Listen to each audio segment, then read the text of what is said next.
జనవరి 4వ తేదీన విశాఖ నగరం పూర్తిగా అరుణ పతాకాల మయమయ్యే పరిస్థితి కనిపిస్తుంది. ఎందుకంటే సిఐటియు మహాసభల ముగింపు సందర్భంగా భారీ ఎత్తున ర్యాలీ నిర్వహిస్తున్నారు. అందులో భాగంగా విశాఖలోని ఆర్టీసీ కాంప్లెక్స్ వద్ద ఉన్న ఎల్ఐసి భవనం నుంచి పాత పోస్ట్ ఆఫీస్ వద్దన ఉన్న ఇందిరాగాంధీ స్టేడియం వరకు 1,00,000 మందితో ఈ భారీ ర్యాలీ నిర్వహించడానికి సన్నాహాలు చేస్తున్నారు. ఆ క్రమంలో ఈరోజు చూసుకుంటే కేవలం రాష్ట్రంలోనే కాకుండా ఇతర ప్రాంతాల నుంచి కార్యకర్తలు, అలాగే వామపక్ష భావజాలం, అలాగే అభిమానులు కూడా ఇప్పటికే విశాఖ నగరానికి చేరుకున్నారు. ఈ దశలో డిసెంబర్ 31 నుంచి జనవరి 4వ తేదీ వరకు విశాఖలో జరుగుతున్న సిఐటియు మహాసభలో వేర్వేరు అంశాలపై తీర్మానాలు చేశారు.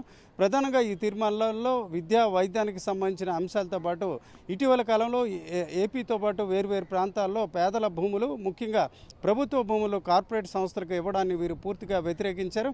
అలాగే మహాత్మా గాంధీ ఉపాధి హామీ పథకం పేరును మార్చి దానికి సంబంధించిన చట్టాన్ని కూడా సవరించాలని కేంద్ర ప్రభుత్వం నిర్ణయించింది. ఆ నిర్ణయాన్ని కూడా వ్యతిరేకిస్తూ తీర్మానాలు చేశారు. ఆ క్రమంలో జనవరి 5వ తేదీన రాష్ట్రంలోని వేరువేరు ప్రాంతాల్లో గ్రామ సభలు, అలాగే ఆ తర్వాత చూసుకుంటే జనవరి 18వ తేదీన రాష్ట్ర వ్యాప్తంగా కూడా దీనికి సంబంధించి సదస్సులు ఏర్పాటు చేయాలని నిర్ణయించారు. ముఖ్యంగా చూసుకుంటే మహాత్మా గాంధీ ఉపాధి హామీ పథకం పేదల కోసం ఏర్పాటు చేసినప్పటికీ ఇప్పుడు ప్రభుత్వం తన నిధులకు అనుగుణంగా దీన్ని మార్పు చేసే ప్రయత్నం చేస్తుంది. దీన్ని పూర్తిగా వ్యతిరేకించాలని ప్రజల్లోకి ఈ అంశాన్ని తీసుకెళ్లే ప్రయత్నంలో కూడా సిఐటియు మహాసభలో తీర్మానాలు చేయడం జరిగింది. కెమెరా పర్సన్ తిరుపతితో రామచంద్రరావు, ఆర్టీవీ, విశాఖపట్నం.